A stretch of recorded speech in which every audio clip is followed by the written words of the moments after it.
Hello friends, आपके जो भी डाउट्स है वो कमेंट्स में लिखिए। आपके सारे डाउट्स 7 आवर्स के अंदर सॉल्व कर दिए जाएंगे। अगर आप इस वीडियो की नोट्स चाहते हो तो टेलीग्राम की लिंक नीचे डिस्क्रिप्शन से मिल जाएगी। नेक्स्ट क्वेश्चन में a spherical capacitor has an inner sphere of radius 12 centimeter and an outer sphere of radius 13 centimeter. The outer sphere is Earth and the inner sphere is given a charge of 2.5 microcoulomb. The space between the concentric spheres is filled with a liquid of dielectric constant 32. Determine the capacitance of the capacitor. Okay, तो पहले यहाँ पर हमारे पास एक Dyke electric constant यहाँ पर रखा हुआ है। अब यहाँ पर दो स्फीयर्स है, मतलब कि ये एक कॉन्सेंट्रिक कैपेसिटर बन रहा है, राइट। जैसे कि 12 सेंटीमीटर और 13 सेंटीमीटर से एक सिस्टम बना हुआ है इनर स्फीयर और आउटर स्फीयर से।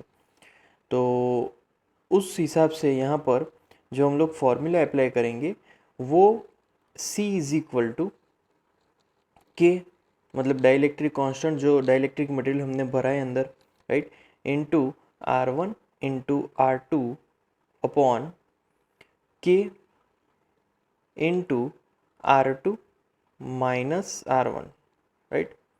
अब यहाँ पर जो स्मॉल के है वो तो कांस्टेंट, मतलब कि हमारा जो के प्रोपोर्शनैलिटी कांस्टेंट है वो है, और कैपिटल के मतलब के डाइलेक्ट्रिक कांस्टेंट है। तो दोनों ही के यहाँ पर डिफरेंट है, ये हमें ध्यान में रखना है।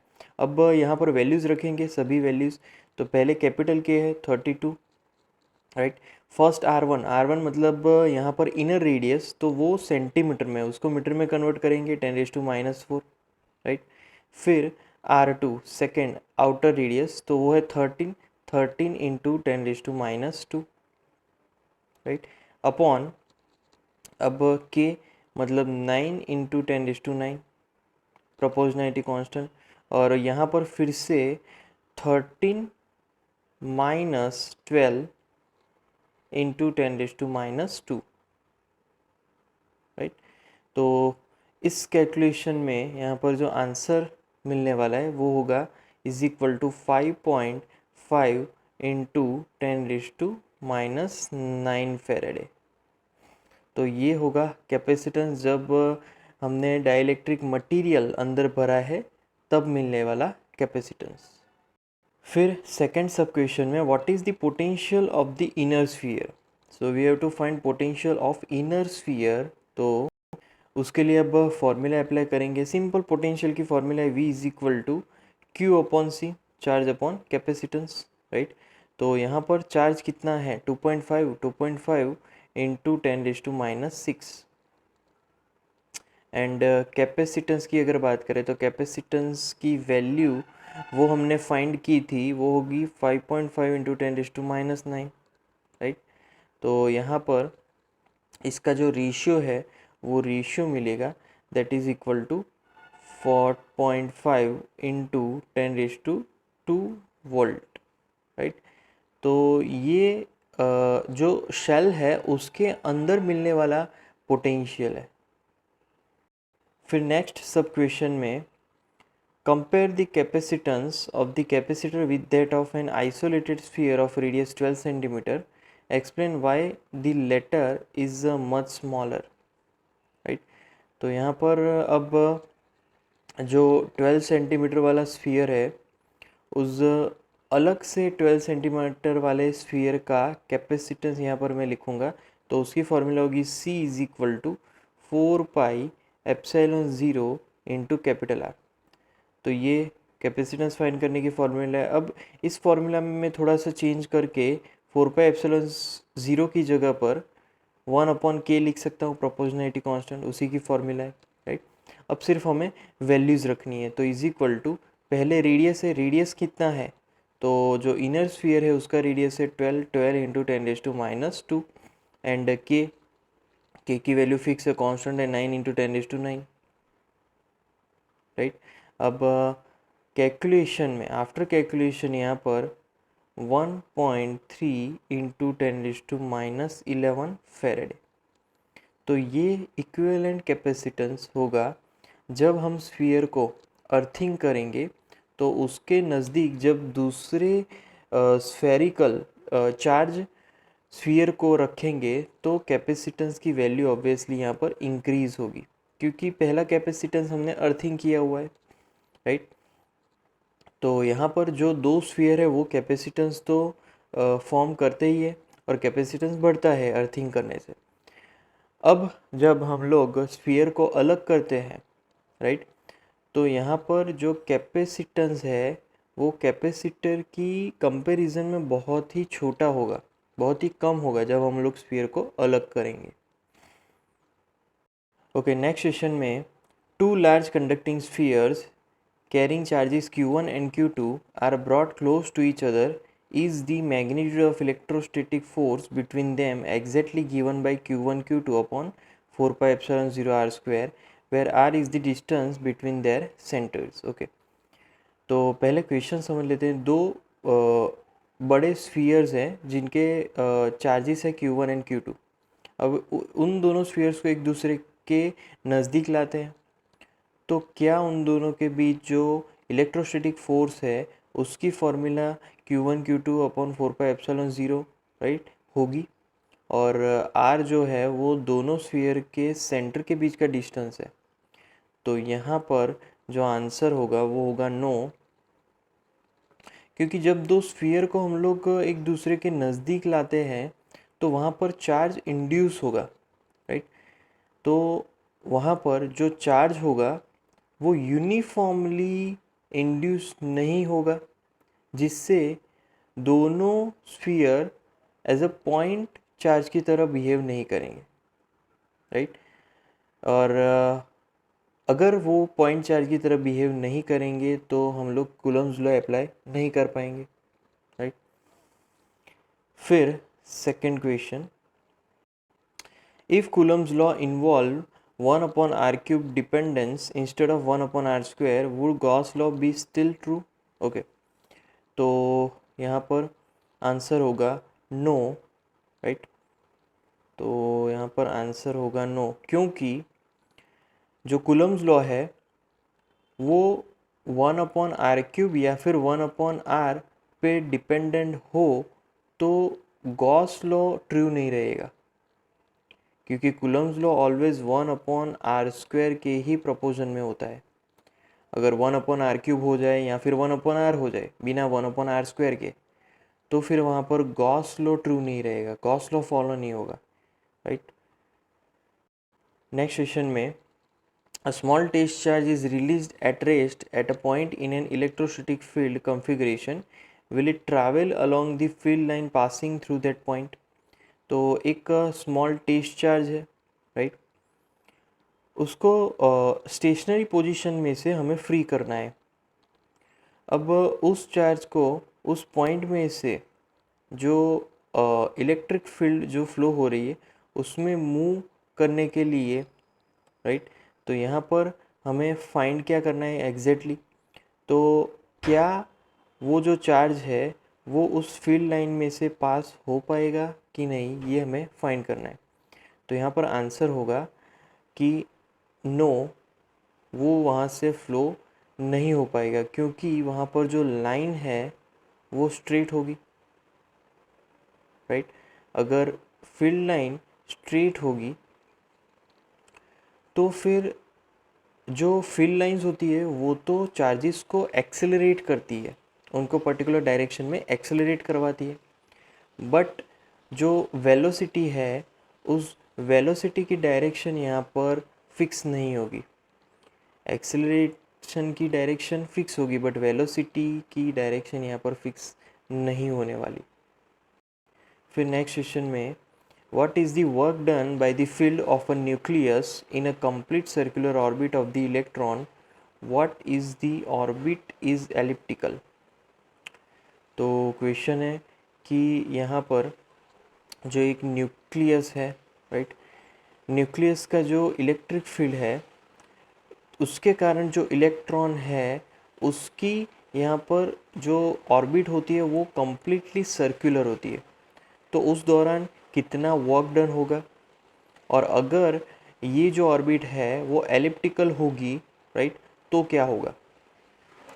तो यहाँ पर पहले तो जो आंसर हमें मिलने वाला है वर्क डन का वो ज़ीरो हो जाएगा। क्यों? क्योंकि यहाँ पर जो इलेक्ट्रॉन है वो सर्कुलरली मूव कर रहा है, और सर्कुलरली मूव मतलब कि यहाँ पर कोई भी डिस्प्लेसमेंट कवर नहीं होगा। जिस पॉइंट से स्टार्ट करेगा चार्ज उसी पॉइंट पे आके रुकेगा, तो वहाँ पर कोई भी नेट डिस्प्लेसमेंट नहीं मिलने वाला, इसीलिए यहाँ पर वर्क डन भी ज़ीरो हो जाएगा, राइट।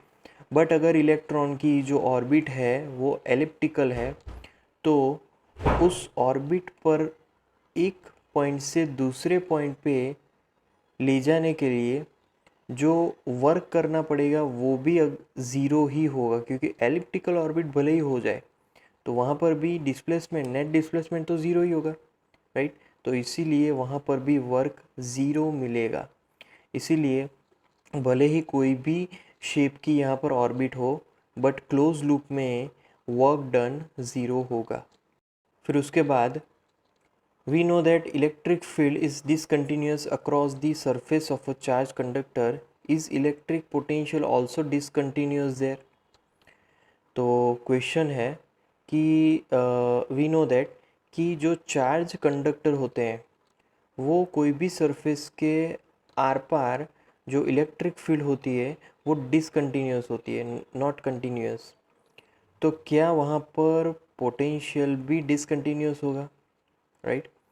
तो ये क्वेश्चन है, तो यहाँ पर आंसर मिलने वाला है और वो है नो, पोटेंशियल वहाँ पर डिसकंटिन्यूस नहीं होगा।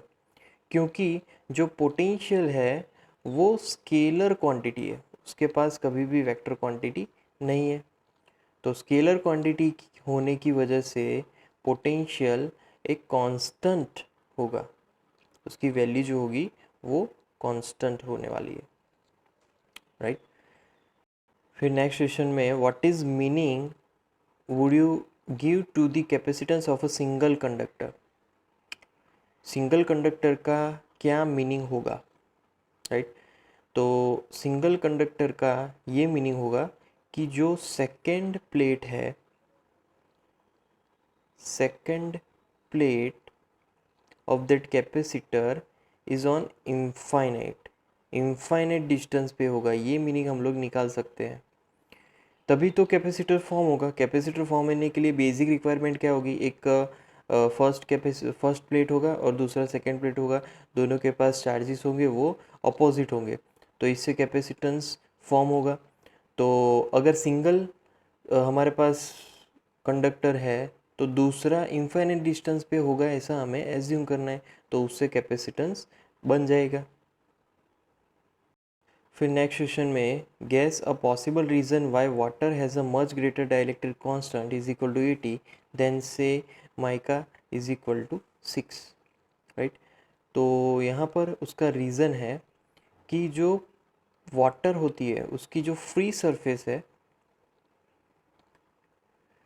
फ्री सरफेस कर्व्ड होगी वाटर की, राइट। तो फ्री सरफेस कर्व्ड होगी और वहाँ पर दो पोलर आयंस हैं, ऑक्सीजन एंड हाइड्रोजन, राइट। तो वहाँ पर बॉन्डिंग की प्रेजेंस है ऑक्सीजन और हाइड्रोजन, और जो वाटर मॉलिक्यूल्स होते हैं उनका परमानेंट डाइपोल मोमेंट होता है 0.6 into 10⁻⁻29 coulomb into metre, right. तो इतनी ज़्यादा परमानेंट डाइपोल मोमेंट पानी के पास रहती है, मतलब पानी इतना कंटेन रखता है डाइपोल मोमेंट का, तो इसीलिए जो पानी है उसका डाइलेक्ट्रिक कांस्टेंट मतलब कि K उसकी वैल्यू ज़्यादा होगी। नेक्स्ट क्वेश्चन में a cylindrical capacitor has two coaxial cylinders of length 15 cm and radii 1.5 cm and 1.4 cm. The outer cylinder is earth and inner cylinder is given a charge of 3.5 microcoulomb. Determine the capacitance of the system and potential of the inner cylinder. Neglect the effect is for example bending of field lines at the ends. तो पहले तो इस question को diagram से समझ लेते हैं। तो यहाँ पर सारे सिस्टम दी गई हैं, दो सिलेंडर्स हैं, दोनों को कोएक्सियली रखा है हमने, राइट। एक सिलेंडर का रेडियस है 1.5 सेंटीमीटर जो कि आउटर रेडियस होगा, और दूसरा 1.4 सेंटीमीटर जो कि इनवर्ड रेडियस होगा, और इन दोनों की ही लंबाई यहाँ पर 15 सेंटीमीटर होगी। अब इनर सिलेंडर को हम लोग 3.5 माइक्रो कूलम जितना चार्ज देते हैं, राइट। तो यहाँ पर सिस्टम का कैपेसिटेंस हमें फाइंड करना है, राइट। सिस्टम का कैपेसिटेंस और जो इनर सिलेंडर है उसका हमें पोटेंशियल फाइंड करना है। दो चीज़ यहाँ पर हमें बेसिकली फाइंड करनी है। तो पहले सिस्टम का कैपेसिटेंस फाइंड कर लेते हैं। तो कैपेसिटेंस की फॉर्मूला यहाँ पर होगी, वो होगी C is equal to 2πε0 into L upon log of B/A। ये कंप्लीट फार्मूला है। जब कभी भी सिलेंडर होगा तो उसका इक्विवेलेंट कैपेसिटेंस फाइंड करने के लिए ये कंप्लीट फार्मूला हमें मिल गई। अब इस फार्मूला में मैं 2 से मल्टीप्लाई करवाता हूँ और 2 से डिवाइड करवाता हूँ, राइट। तो ये फार्मूला ऊपर 4πε हो जाएगा, 4πε0, और 4πε0 के की फार्मूला है, मतलब कि 1/k आ जाएगा। L अपॉन यहाँ पर आ जाएगा 2 log, मतलब कि ln B/A। यहाँ पर ln है, ln का बेस e होता है, log का बेस 10 होता है। ये चीज़ भी हमें ध्यान रखनी है। अब इसका सिंप्लीफिकेशन करेंगे तो इज इक्वल टू, अब यहाँ पर L upon k into 2 log B/A, right. अब सभी वैल्यूज़ रखेंगे तो इज इक्वल टू, पहले लेंथ, तो लेंथ है यहाँ पर 15 सेंटीमीटर, उसको मीटर में कन्वर्ट करूँगा 0.15 मीटर हो गया, अपॉन, ओके। अब के की value fix 9 into 10⁻⁹ into 2 into, अब ln को log में कन्वर्ट करूँगा तो 2.303, राइट। फिर आएगा log क्या है B/A। अब B/A मतलब कि यहाँ पर 0.015, क्योंकि 1.5 सेंटीमीटर है, अपॉन 0.014, ये लॉग के अंदर है, राइट, रेशियो। अब यहाँ पर इसकी कैलकुलेशन करेंगे आफ्टर होल कैलकुलेशन, राइट, क्योंकि लॉग का भी यहाँ पर आपको रेशियो लॉगरिथम टेबल से मिल जाएगा। तो यहाँ पर आफ्टर कैलकुलेशन सी की वैल्यू मिलेगी, वो होगी 1.2 इंटू 10⁻⁻10 फैरेडे, राइट। तो ये हमें सी मिलेगा। अब पोटेंशियल, तो पोटेंशियल हमें फाइंड करना है इनर सिलेंडर का। तो potential V is equal to charge upon coulomb. तो चार्ज कितना होगा वो हमें दिया गया है, तो चार्ज की वैल्यू रखेंगे 3.5 इंटू 10⁻⁻6 अपॉन कैपेसिटेंस हमने फाइंड किया, कितना मिला 1.2 इंटू 10⁻10, राइट। तो इस रेशियो का यहाँ पर आंसर मिलेगा, वो होगा 2.9 इंटू 10⁻4 वोल्ट। तो ये हमें मिला कैपेसिटेंस, राइट, और ये हमें मिला पोटेंशियल ऑफ इनर सिलेंडर। उसके बाद नेक्स्ट क्वेश्चन में, a parallel plate capacitor is to be design with a voltage rating 1 kilowatt using a material of dielectric constant 3 and dielectric strength about 10⁻7 volt meter inverse. Dielectric strength is the maximum electric field a material can tolerate without breakdown, is for example without starting to conduct electricity through partial ionization. For safety we should like the field never to exceed say 10% of the dielectric strength. What minimum area of the plates is required to have capacitance of 50 पिकोफैराडे। Okay, तो पहले question समझ लेते हैं। एक dielectric constant है 3, dielectric strength है 10⁻7 volt metre inverse, right. और इस सब्सटेंस की वजह से जो रेटिंग है, वोल्टेज रेटिंग, वो है 1 किलो वोल्ट। तो वैसे रेटिंग वाले एक पैरेलल प्लेट कैपेसिटर को यहाँ पर फॉर्म किया जाता है। अब यहाँ पर जो डाइलेक्ट्रिक स्ट्रेंथ है वो सब्सटेंस के द्वारा बिना ब्रेक डाउन के जो पार्शियली आयोनाइज्ड, राइट, जो पार्शियली आयोनाइज्ड है वो इलेक्ट्रिसिटी का जो फ्लो है वो बिना स्टार्ट किए, राइट, क्योंकि ब्रेकडाउन बहुत ही यहाँ पर एक्चुअली डाइलेक्ट्रिक स्ट्रेंथ के हिसाब से वो ब्रेकडाउन होना चाहिए, बट यहाँ पर अभी तक वो ब्रेकडाउन नहीं हुआ है। यहाँ पर वो इतना इलेक्ट्रिक फील्ड को, उसकी इतनी क्षमता है कि वो इतना इलेक्ट्रिक फील्ड सहन कर सकता है, राइट। अब यहाँ पर फॉर सेफ्टी जो डाइलेक्ट्रिक स्ट्रेंथ है वो 10% से, राइट, 10% जो इलेक्ट्रिक फील्ड है उससे बड़े नहीं, वैसा हमें यहाँ पर रखना है, वैसा हमें यहाँ पर सोचना है। और 50 पिकोफैरेड जितना कैपेसिटेंस पाने के लिए जो हमने प्लेट्स रखे हैं उसका मिनिमम एरिया कितना होना चाहिए ये हमें फाइंड करना है। तो पहले तो जो मैक्सिमम एक्सेप्टेबल इलेक्ट्रिक फील्ड, तो जो भी इलेक्ट्रिक फील्ड है उसके 10⁻⁷, क्योंकि 10⁻⁷ इलेक्ट्रिक फील्ड है उसका यहाँ पर 10%, मतलब कि इंटू 10/100 कर देना है, राइट। तो सिंपली यहाँ पर जो आंसर होगा वो होगा is equal to 10⁻⁶ volt metre inverse, right. तो ये मैक्सिमम एक्सेप्टेबल इलेक्ट्रिक फील्ड होगा। अब यहाँ पर दो प्लेट्स के बीच जो मिनिमम डिस्टेंस है प्लेट्स, तो E is equal to V/D from this formula, इस फार्मूला पर से D को हम लोग सब्जेक्ट बना पाएंगे। तो D subject D is equal to क्या आ जाएगा, V/E। अब वैल्यूज़ रखेंगे, V की वैल्यू कितनी है, तो V की वैल्यू है वो है 10⁻³ और E की वैल्यू हमने फाइंड की 10⁻⁶। तो यहाँ पर जो आंसर हमें मिलेगा वो आंसर होगा इज इक्वल टू 10⁻³ मीटर। तो इतना सेपरेशन होगा दो प्लेट्स के बीच, इतना ज़रूरी कम से कम डिस्टेंस होना चाहिए। अब यहाँ पर जो पैरेलल प्लेट से कैपेसिटेंस बन रहा है वो कैपेसिटेंस फाइंड करेंगे। तो C इज इक्वल टू, उसकी फॉर्मूला है K∈0 A/D, राइट। अब यहाँ पर मिनिमम एरिया फाइंड करना है, तो मिनिमम एरिया को सब्जेक्ट बनाएंगे A इज इक्वल टू क्या होगा, तो CD अपॉन K इंटू ε0। बस अब वैल्यूज़ रखेंगे तो इज इक्वल टू कैपेसिटेंस है 50 पिकोफैरेड इंटू 10⁻⁻12। फिर मिनिमम डिस्टेंस वो हमने फाइंड किया 10⁻⁻3, राइट, अपॉन के डाइलेक्ट्रिक कांस्टेंट है 3 एंड ε0 है 8.85 इंटू 10⁻⁻12, राइट। तो ये एरिया मिलेगा हमें।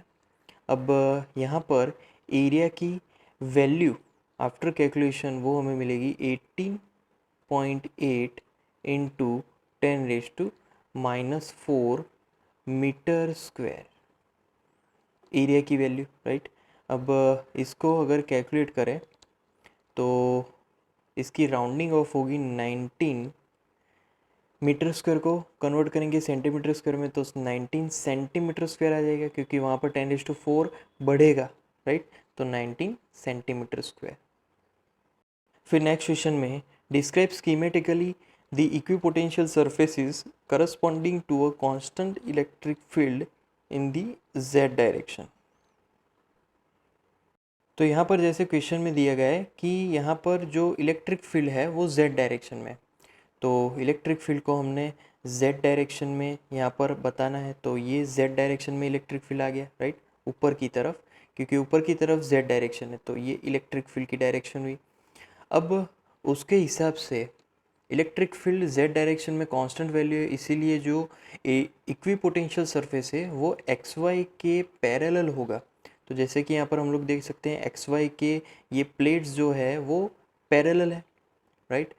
तो इस तरीके से हम लोग उसको रिप्रेजेंट कर सकते हैं। अब सेकंड क्वेश्चन में describe schematically the equipotential surfaces corresponding to a field that uniformly increases in magnitude but remains in a constant say Z direction।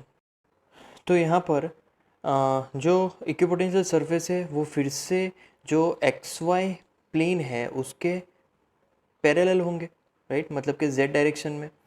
तो जैसे जैसे इलेक्ट्रिक फील्ड इंक्रीज़ हो रहा है वैसे वैसे यहाँ पर जो इक्विपोटेंशियल सरफेस है एक दूसरे के नज़दीक आएंगे। फिर नेक्स्ट सब क्वेश्चन में describe symmetrically the equipotential surfaces corresponding to a single positive charge at the origin. तो सिंगल पॉजिटिव चार्ज ऐसा हम लोग बोल सकते हैं कि ये पॉइंट चार्ज होगा, राइट। तो उसके हिसाब से तो एक पॉइंट चार्ज के कारण मिलने वाले यहाँ पर जो इलेक्ट्रिक फील्ड है उसकी वजह से जो इक्विपोटेंशियल सरफेस है वो सारे के सारे कोएक्सियल होंगे, राइट। कोएक्सियल यहाँ पर मिलने वाले हैं और सभी जो भी इक्विपोटेंशियल सरफेस है उन सभी के सेंटर एक ही पॉइंट होगा और यहाँ पर जो वो पॉइंट होगा वो पॉइंट चार्ज पॉजिटिव क्यू है। तो पॉजिटिव क्यू की वजह से सेम डिस्टेंस पे यहाँ पर पोटेंशियल सेम मिलेगा, राइट। और जैसे जैसे यहाँ पर इंक्रीज मतलब कि डिस्टेंस इंक्रीज होता है वैसे वैसे जो पोटेंशियल है v उसकी वैल्यू कांस्टेंट तरीके से डिक्रीज होगी, राइट। तो यहाँ पर ये चीज़ हमें ध्यान में रखनी है कि दो कंसेक्यूटिव पोटेंशियल के बीच मतलब कि ये दो पोटेंशियल के बीच जो यहाँ पर पोटेंशियल मिलेगा वो सेम होगा। जैसे कि इस पॉइंट से इस पॉइंट के बीच जो पोटेंशियल होगा वो भी सेम होगा, तो उसी को हम लोग इक्विपोटेंशियल सरफेसेस बोलते हैं। फिर नेक्स्ट क्वेश्चन में describe the schematically the equipotential surfaces corresponding to a uniform grid consisting of long equally space parallel charge wire in a plane. Okay, तो उसका अब रिप्रेजेंट दिखाएंगे। तो यहाँ पर यूनिफॉर्म इलेक्ट्रिक फील्ड किस प्रकार हमें मिलेगा वो रिप्रेजेंट किया गया है। तो जो भी प्लेन है उसके पैरेलल और एक दूसरे से सेम डिस्टेंस पे यहाँ पर जो लॉन्ग चार्ज वायर है उसके कारण जो यूनिफॉर्म जैसे जाली होती है वैसे यहाँ पर इक्विपोटेंशियल सरफेसेस मिलेंगे। तो यहाँ पर जो इक्विपोटेंशियल सरफेस है वो जैसे जैसे उन दोनों के नज़दीक पॉइंट पहुँचेगा वहाँ पर चेंज होगा, बट जो इनफाइनाइट डिस्टेंस पे इक्विपोटेंशियल सरफेस है वो इन जालियों के पैरेलल होगा और जो हमारा प्लेन है उसके ही शेप का होगा, राइट। तो यहाँ पर हमने ये सारे इक्विपोटेंशियल सरफेसेस ड्रॉ किए हुए हैं, राइट। सारे इक्विपोटेंशियल सरफेसेस मिले हैं। नेक्स्ट क्वेश्चन में a small sphere of radius r1 and charge q1 is enclosed by a spherical shell of radius r2 and charge q2. Show that if q1 is positive charge will necessarily flow from the sphere to the shell when the two are connected by a wire no matter what the charge q2 on the shell is. Okay, तो यहाँ पर दो shell है हमारे पास, right. तो इस तरीके से सिचुएशन होगी कि r1 रेडियस वाले जो हमारे पास स्फीयर है उस पर q1 जितना चार्ज होगा और r2 स्फीयर वाले पे q2 जितना चार्ज होगा। तो टोटल पोटेंशियल एट r2 मतलब कि जो बाहर का जो स्फीयर है उस पर मिलने वाला टोटल पोटेंशियल, तो यहाँ पर मैं v r2 लिखूँगा क्योंकि उसका रेडियस r2 है। तो उसकी फॉर्मूला होगी k q2 upon r2, right, plus के q1 अपॉन r2 क्योंकि उसकी वजह से भी r2 पे कुछ पोटेंशियल मिलेगा। अब यहाँ पर इस फॉर्मूला में जो कॉमन है उसको कॉमन निकाल देते हैं, k कॉमन, ब्रैकेट में बचेगा q2 upon r2 plus q1 upon r2, right. तो ये फॉर्मूला हमें मिलेगी आउटर सरफेस पे पोटेंशियल। अब इनर सरफेस पे कितना पोटेंशियल होगा, तो इनर सरफेस का पोटेंशियल मतलब कि v r1 ले लेंगे इज इक्वल टू, तो इनर सरफेस पे तो सिर्फ के q1 की वजह से ही पोटेंशियल मिलेगा तो के q1 अपॉन r1, राइट। अब यहाँ पर जो r2 रेडियस वाला जो शेल है उसके अंदर हर एक पॉइंट पे q2 जितना चार्ज उसके कारण जो पोटेंशियल होगा वो पोटेंशियल जो सरफेस पे पोटेंशियल मिलेगा उसके जितना ही होगा क्योंकि ये शेल है, जो बाहर का जो सरफेस है मतलब हमारा q2 वाला जो चार्ज है वो शेल है, राइट। तो शेल के अंदर ये स्फीयर है, तो शेल में मिलने वाला पोटेंशियल तो उसके कारण हम लोग लिखेंगे यहाँ पर v2, राइट। तो v2 is equal to Q2/R2, right. अब R1 स्फीयर मतलब कि अंदर के स्फीयर पे मिलने वाला टोटल पोटेंशियल, तो वो मैं यहाँ पर लिखूँगा R1। तो टोटल पोटेंशियल के लिए मैं यहाँ से R हटा दूँगा, ये इसको V1 ही रखते हैं। तो total potential is equal to, right, तो VR1 इज इक्वल टू, अब मैं लिख सकता हूँ V1 प्लस V2, स्फीयर पे मिलने वाला पोटेंशियल प्लस जो शेल है उस पे मिलने वाला पोटेंशियल। तो दोनों का समेशन करेंगे तो उसमें से पहले तो K कॉमन निकल जाएगा और बाकी ब्रैकेट में बचेगा Q1/R1 प्लस Q2/R2, राइट। तो ये हमें पोटेंशियल मिलेगा। अब यहाँ पर जो स्फीयर है, स्फीयर और शेल के बीच मिलने वाला पोटेंशियल डिफरेंस, तो उसकी फॉर्मूला अब लिखेंगे तो वो होगा VR1 माइनस VR2, राइट। अब इज इक्वल टू ब्रैकेट में मतलब K कॉमन आ जाएगा, तो K कॉमन ब्रैकेट में मिलेगा Q1/R1, right, plus Q2/R2, right, minus Q2/R2 minus Q1/R2, right, ये भी R2 है,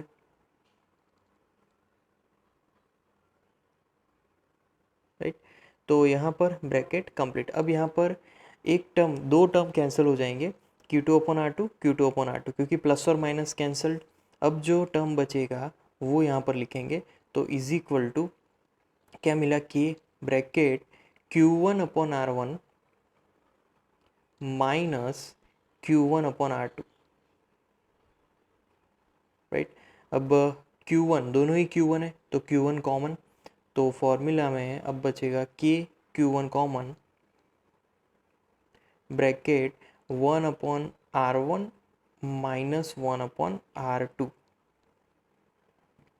तो ये हो गया पोटेंशियल का डिफरेंस VR1 माइनस VR2। तो डेल्टा आगे लिख लेते हैं, पोटेंशियल डिफरेंस है। तो Q1 जो कि पॉजिटिव चार्ज है, उसी के कारण जो अंदर जो स्फीयर है उस पे पोटेंशियल हाई होगा और बाहर जो शेल है उस पे पोटेंशियल लो होगा। अगर दोनों को ही मैं एक कंडक्टिंग वायर के साथ कनेक्ट करूँगा तो Q1 जो चार्ज है वो कम्प्लीटली बाहर की सरफेस पे जो Q2 चार्ज होगा फिर भी Q1 चार्ज फ्लो हो जाएगा, मतलब Q1 जो स्फीयर पे चार्ज है वो फिर भी बाहर की सरफेस पे फ्लो हो जाएगा, राइट। क्यों फ्लो हो जाएगा, क्योंकि बाहर ज़्यादा रेडियस वाला शेल है और ज़्यादा रेडियस वाला शेल ज़्यादा चार्ज को भी स्टोर कर सकता है, राइट। तो ये चीज़ यहाँ पर हमें ध्यान में रखनी है।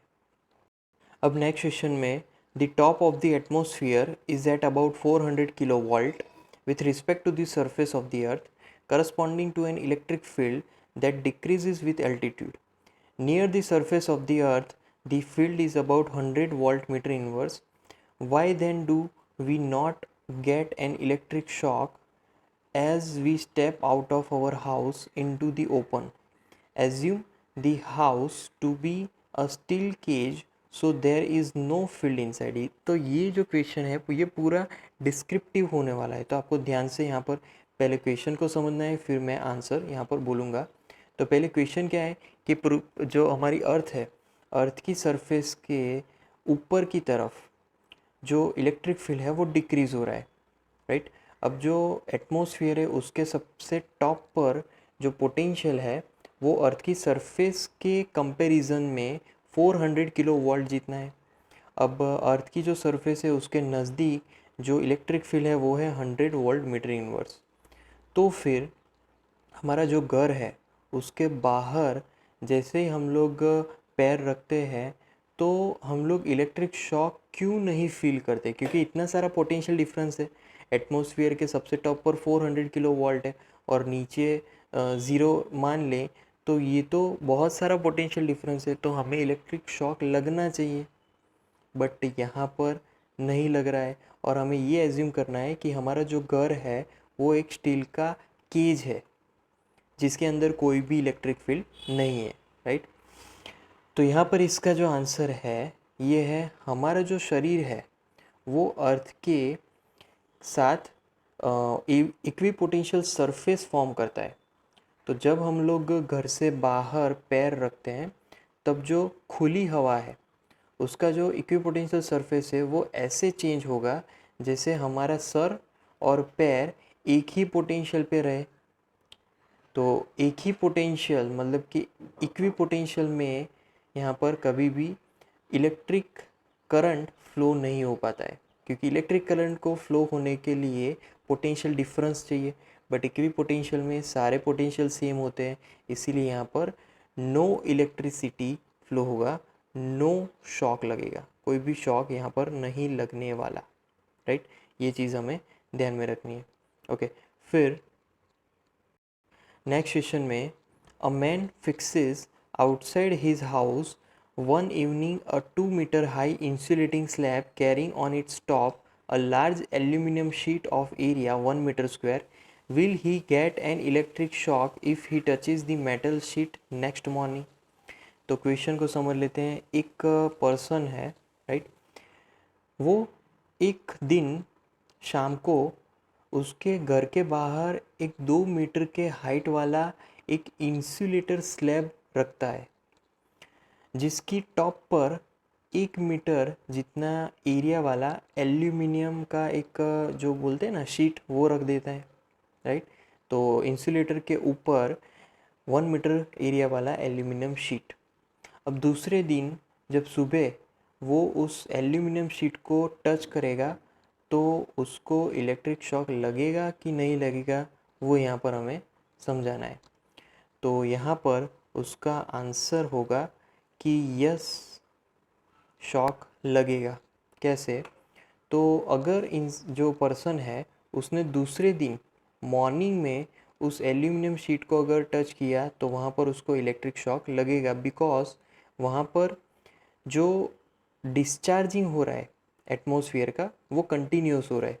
तो इसीलिए जो इलेक्ट्रिक करंट है वो एल्यूमिनियम की शीट को चार्ज करेगा, इसीलिए जो वोल्टेज है वो धीरे धीरे इंक्रीज़ होगा, राइट। और ये जो वोल्टेज है उसका जो इंक्रीमेंट है वो एल्यूमिनियम की जो शीट है और अर्थ सरफेस है उनके बीच जो कैपेसिटर बना उसके कैपेसिटेंस पे डिपेंड करेगा, क्योंकि यहाँ पर एल्यूमिनियम की शीट वो भी कंडक्टर है, अर्थ भी कंडक्टर है, तो वो दोनों ही एज अ कैपेसिटर की तरह बिहेव करेंगे। तो यहाँ पर जो पोटेंशियल डिफरेंस है उसकी वजह से इलेक्ट्रिक शॉक लगेगा। ओके, अब नेक्स्ट अब question, the discharging current in the atmosphere due to the small conductivity of air is known to be 1800 ampere on an average over the globe. Why then does the atmosphere not discharge itself completely in due course and become electrically neutral? In other words, what keeps the atmosphere charged? Okay, तो पहले question समझ लेते हैं कि जो atmosphere है उसकी कम conductivity के कारण जो पूरा अर्थ है उसके एटमॉस्फेयर में एवरेज डिस्चार्जिंग करंट 1800 एंगस्ट्रॉम मिलता है। तो फिर एटमॉस्फेयर भी कुछ टाइम के बाद पूरा डिस्चार्ज होके न्यूट्रल क्यों नहीं बन जाता? दूसरे अगर वर्ड्स में बोला जाए तो जो एटमॉस्फेयर है वो चार्ज कैसे हुआ, किस वजह से वो चार्ज रहता है, राइट। तो यहाँ पर इसका आंसर होगा कि जो भी लाइटनिंग होती है उसके कारण एटमॉस्फेयर कंटिन्यूसली चार्ज्ड हो जाता है time to time.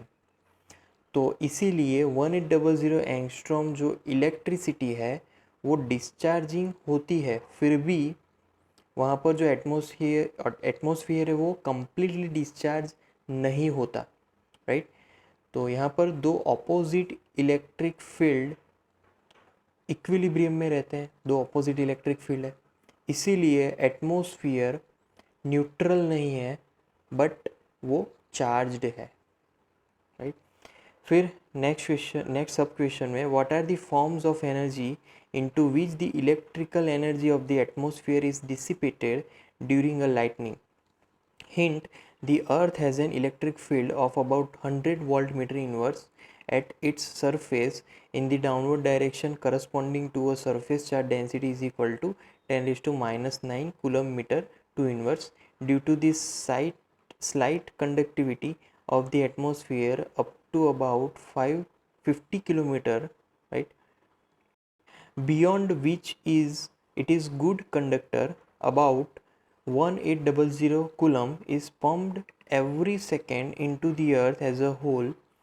The earth, however, does not get discharged since thunderstorm and lightning occurring continually all over the globe pump an equal amount of negative charge. तो पहले question को समझ लेते हैं कि एटमॉस्फेयर में लाइटनिंग होती है तब इलेक्ट्रिकल एनर्जी कौन से एनर्जी के फॉर्म में स्प्रेड होती है, रिलीज होती है, राइट। अब यहाँ पर थोड़ी हिंट दी गई है कि अर्थ की जो सरफेस है उसके आगे इलेक्ट्रिक फील्ड लगभग 100 वोल्ट मीटर इनवर्स है जो कि डाउनवर्ड डायरेक्शन में है, और जो यहाँ पर सरफेस चार्ज डेंसिटी है वो है 10⁻⁹ कूलम मीटर टू इनवर्स। अब 50 किलोमीटर तक जो एटमॉस्फेयर, राइट, एटमॉस्फेयर थोड़ा सा एज अ कंडक्टर होने की वजह से पूरी अर्थ उसके अंदर हर सेकेंड लगभग +1800 कूलम जितना चार्ज एंटर होता है, क्योंकि हमारा एटमॉस्फेयर थोड़ा सा कंडक्टर है, उसके पास कंडक्टिविटी है, तो उसके कारण अर्थ 1800 कूलम जितना चार्ज कंटिन्यूसली पाता है एटमॉस्फेयर की वजह से। फिर भी जो अर्थ है वो डिस्चार्ज नहीं होती, बट पूरी जो अर्थ है उसमें लाइटनिंग के कारण सेम अमाउंट का नेगेटिव चार्ज अर्थ के अंदर एंटर होता है, राइट। तो यहाँ पर जब कभी भी लाइटनिंग होती है